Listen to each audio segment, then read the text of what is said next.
रत्न डॉक्टर बाबासाहेब आंबेडकर यांच्या जयंतीनिमित्त पार्क चौकात मध्यरात्री 12 वाजताच भीमसैनिकांचा उत्स्फूर्त जनसागर उसळला आणि परिसर जय भीमच्या घोषणांनी अक्षरशः दणाणून गेला.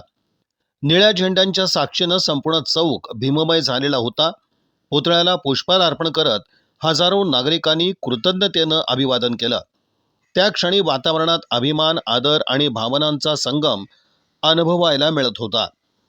चौकात उभारलेल्या पुस्तकांच्या स्टॉल्स, बाबासाहेबांच्या प्रतिमा, झेंडे आणि विविध साहित्यांमुळे विचारांचा जणू जिवंत उत्सव रंगला.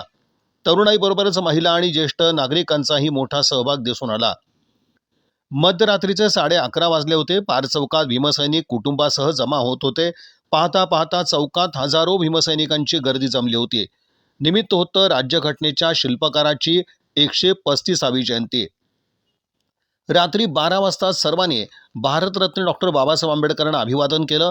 त्यानंतर फटाक्यांची आतषबाजी, ढोल ताशांचा गजर, निळ्या गुलालाची उधळण, जय भीमचा जयघोष असा अभूतपूर्व उत्साह इथं पाहायला मिळाला.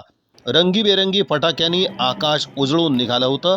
अनेकांनी आपल्या मोबाईलमध्ये फटाक्यांच्या आतषबाजीचं व्हिडिओ शूटिंग देखील